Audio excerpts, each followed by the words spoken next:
ذوالقعدہ کو دینی اعتبار سے، اسلامی حساب سے دو خصوصیتیں حاصل ہیں۔ ایک خصوصیت تو یہ ہے کہ یہ اشہر حج میں سے، اشہر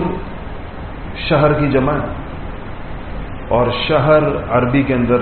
مہینے کو کہتے ہیں۔ تو حج کے لیے 3 مہینوں کو اشہر حج کہا جاتا ہے، جو شوال، ذوالقعدہ اور ذوالحجہ ہے۔ تو ذوالقعدہ ایک تو اس کے اندر آتا ہے، اور دوسری خصوصیت ذوالقعدہ کی یہ ہے کہ یہ اشہر حرم میں سے آتا ہے۔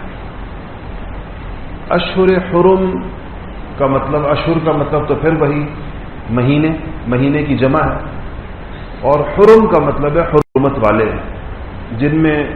3 لگاتار ہیں اور ایک اس کے بعد رجب المرجب ہے۔ وہ جو 3 لگاتار ہیں ان میں ذوالحجہ پہلا مہینہ، ذوالحجہ، پھر ذوالقعدہ، پھر محرم، یہ 3 مہینے پیدر پہ آتے ہیں، پھر جا کے رجب آتا ہے۔ ان 4 مہینوں کو اشہر اس مہینے کی ایک اور خصوصیت یہ ہے کہ نبی کریم صلی اللہ علیہ وسلم نے اپنی حیات مبارکہ میں 4 عمرے کیے تھے، اور چاروں ذوالقعدہ کے مہینے کے اندر کیے تھے۔ اس لیے ذوالقعدہ کے اندر کسی کو عمرے کا موقع ملتا ہے تو وہ مسنون ہے کہ آپ نے اس مہینے کے اندر عمرے کیے۔ اور جو بڑی تاریخی ہے، قرآن پاک میں اس بات کا ذکر ہے کہ موسیٰ علیہ السلام نے جب اللہ جل شانہ سے تورات مانگی تھی، کتاب مانگی تھی، تو اللہ جل شانہ نے فرمایا تھا کہ 30 روزے رکھے، اور وہ 30 روزے مفسرین کا یہ خیال ہے اور ان کی یہ رائے ہے، اس کے بارے میں ایک روایت موجود ہے کہ وہ 30 روزے ذوالقعدہ کے مہینے کے تھے۔ اور پھر اللہ تعالیٰ نے فرمایا کہ جب 30 روزے انہوں نے رکھ لیے تو ان سے کہا گیا کہ اس پہ 10 کا اضافہ کر دیں، 10 مزید کر لیں، تو 40 انہوں نے پورے کر دیے۔ وہ 10 روزے جو تھے پھر وہ ذوالحجہ کے پہلے عشرے کے روزے تھے، جو آگے جا کر جو مہینہ آ رہا ہے اس کے بارے میں پھر اس میں انشاءاللہ بات کریں گے۔ تو یہ ذوالقعدہ میں ایک اور یعنی اس کی فضیلت یہ ہے کہ موسیٰ علیہ السلام کے لیے کو کتاب اللہ دینے کے لیے، یعنی تورات دینے کے لیے اللہ جل شانہ نے جو ان سے روزے رکھوائے تھے۔ اسلامی تاریخ میں 2 بڑی چیزیں ایسی ہیں جن کا اس کے ساتھ تعلق ہے۔ ایک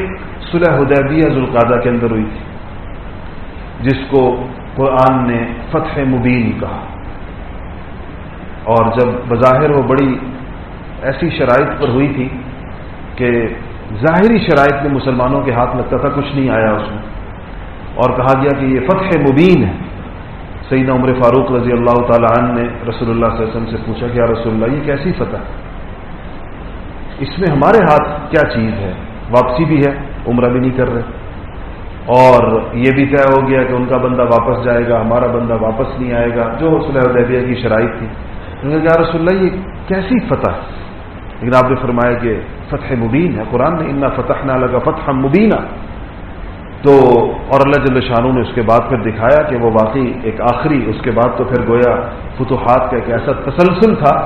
جو وہ پھر صدیوں تک، صحابہ کے زمانے میں بھی اور تابعین کے زمانے میں بھی، اور اس کے بعد تک ایک ایسا تسلسل جب تک امت اپنی اصل کے اوپر قائم رہی تو وہ چلتی رہی۔ اسی طرح اس مہینے میں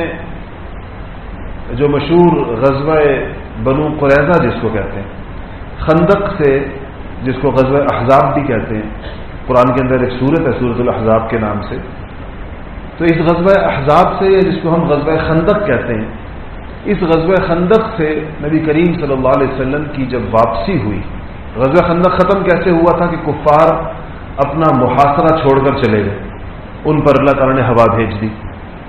اور ہوا کے آنے کی وجہ سے وہ محاصرہ چھوڑ کر واپس جانے پر مجبور ہو گئے۔ مسلمان خندق کے اس طرف تھے، مدینہ کی طرف تھے، اور کفار خندق کے پار تھے، اور وہ جب چلے گئے تو بڑی طویل اس کے بعد مسلمان واپس آئے، اور جس دن وہ اسی وقت جب وہ مدینہ شریف واپس پہنچے، بنو قریظہ کا حکم لے کر آئے تھے کہ بنو قریظہ یہود کے قبیلے کا نام ہے، جن کو اللہ تعالیٰ کی طرف سے حکم آیا کہ انہوں نے چونکہ غزوہ خندق میں باوجود معاہدہ ہونے کے خلاف ورزی کی تھی اور مسلمانوں کو سے غداری کی تھی، معاہدہ توڑا تھا، تو اللہ تعالیٰ کا حکم آیا کہ بنو قریظہ کو ان کے اس جرم کی، غداری کے جرم کی ان کو سزا دی جائے۔ تو وہ غزوہ جو ہے بڑا مشہور غزوہ، اور اس میں بڑی سخت ترین سزا ان یہودیوں کو دی گئی تھی، جس میں ان کے تمام مرد، بالغ مرد سارے کے سارے ذبح کیے گئے تھے، جتنے بھی تھے سینکڑوں کی تعداد کے اندر، اور ان کی عورتیں اور بچے لونڈی اور غلام بنا کر فروخت کر دیے گئے تھے۔ یہ جو سخت ترین عبرتناک سزا بنو قریظہ کو اللہ تعالیٰ کے حکم کے اوپر دی گئی تھی، وہ اسی مہینے میں ذوالقعدہ کے مہینے کے اندر یہ غزوہ ہوا تھا۔ اس سے بھی محاصرہ ہوا تھا، محاصرے کے بعد جا کر وہ لوگ قابو آئے تھے۔